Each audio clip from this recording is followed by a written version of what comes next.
Everyone, আসসালামু আলাইকুম। Welcome to my new video. আজ অনেক সকালেই ঘুম থেকে উঠেছি। ঘুম থেকে উঠে ফ্রেশ হয়ে খাওয়া দাওয়া করে নিয়েছি। সকাল এখন 10টা, রেডি হয়ে বেরিয়ে পড়ছি আমার দাদাকে দেখতে যাওয়ার জন্য। আসলে কাল হঠাৎ করে আমার দাদাকে হসপিটালে ভর্তি করা হয়েছিল। আজ সকালেই তার চোখ অপারেশন করা হয়েছে। আজকের ওয়েদারটা ভালো ছিল, রোদ উঠেছিল, কিন্তু প্রচন্ড গরমও ছিল। আর এখনকার ওয়েদার তো বোঝাই যায় না, এখনই রোদ, আবার কিছুক্ষণ পরেই ঝুম বৃষ্টি শুরু হয়ে যায়, আবার রোদ ওঠে, আবার বৃষ্টি হয়, এরকমই চলছে এখানকার ওয়েদার। আর যতই বৃষ্টি হোক না কেন, আবহাওয়া একটুও ঠান্ডা হয় না, গরম থাকেই, প্রচন্ড গরম। এখানে যেতে যেতে আমার একটু টেনশন হচ্ছিল, কারণ দাদার কি অবস্থা আমি সেটা জানি না। তো যাই হোক, কাকার কাছে যদিও শুনেছি যে সে ভালো আছে, কিন্তু যতক্ষণ পর্যন্ত না দেখতেছিলাম ততক্ষণ শান্তি হচ্ছিল না।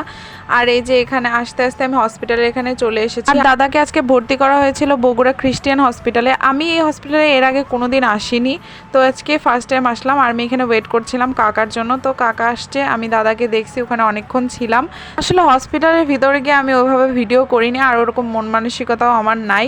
তো দাদা আলহামদুলিল্লাহ এখন অনেক ভালো আছে। দাদাকে আজকে বাড়িতে নিয়ে যাওয়া হবে, কিছুক্ষণ পরেই রিলিজ দিবে। তো আমি সবকিছু দেখার পরে আমি এখন মেসে চলে যাচ্ছি। মেসে যাওয়ার পর আমার প্রচন্ড ক্ষুধা লাগছিল। আসলে সকালে আমি কোনো মতো খেয়ে গিয়েছি, তো এই জন্য আমার যাওয়ার পরে প্রচন্ড ক্ষুধা লাগতেছিল। তো কি খাবো আমি বুঝতেছিলাম না, আমার নুডলসেরও ক্রেভিং হচ্ছিল।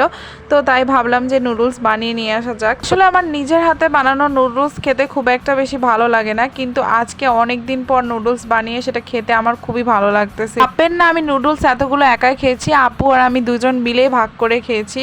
আর এখানে খাচ্ছিলাম আর প্রচুর গল্প করতেছিলাম। সারাদিন কি হয় না হয় সেগুলো সমস্ত গল্প আমাদের জমে থাকে, সেগুলোই আমরা করি। আসলে আপু হচ্ছে আমার গসিপ পার্টনার, শুধু গসিপ না, সে আমার সব কিছুর পার্টনার। যত গল্প আছে সমস্ত কিছু আমরা দুজনের সাথে শেয়ার করি। খুব ভালো বন্ডিং তৈরি হয়ে গেছে আমাদের মধ্যে। বিকালে আমরা হচ্ছে নুডলস খেয়েছি, তারপরে হচ্ছে এখন মাঝরাত, আর আমাদের খুবই কেন জানি আলুর পরোটা খেতে মন যাচ্ছে। এগুলো হচ্ছে মিড নাইট ক্রেভিং, হঠাৎ হঠাৎ কি না কি খেতে ইচ্ছা করে আমরা নিজেই বুঝতে পারি না। তো যাই হোক, তার জন্য আমরা ফার্স্টে এখানে আলু সিদ্ধ করে নিয়েছি। খেতে যখন মন চেয়েছে খেতে তো হবেই, তো সেটা যখনই হোক। সো ফার্স্টে আমরা এখানে আলুটা সিদ্ধ করে নিয়েছি, তারপর আলু ভর্তা বানিয়ে নিয়েছি, তারপরে এখানে আটার সাথে আলুটাকে ভালো করে মিক্সড করে নিয়েছি।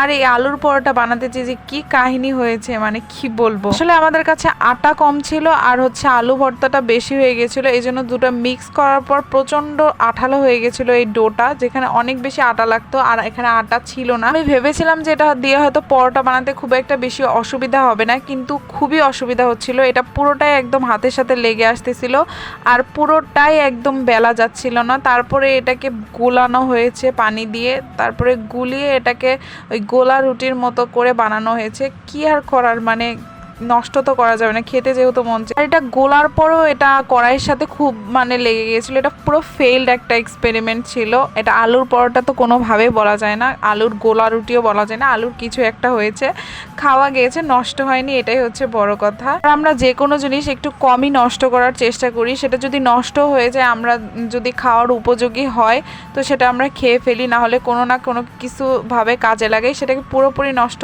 করে ফেলে দিই না। তো এটা যদিও খেতে ভালো লাগতেছিল না, কিন্তু তাও খাচ্ছিলাম কারণ খাওয়া যাচ্ছিল। যদিও রান্নাটা সাকসেসফুল হয়নি, কিন্তু খুব মজা লাগতেছিল। আমরা এটাই দুইজন মিলে কারাকারি করে খেয়ে ফেলেছি। তো এই ছিল আমার আজকের ভিডিওটি কেমন লাগলো অবশ্যই আমাকে কমেন্ট করে জানাবেন। Thank you so much for watching. Video ভালো লাগলে অবশ্যই সাবস্ক্রাইব করবেন।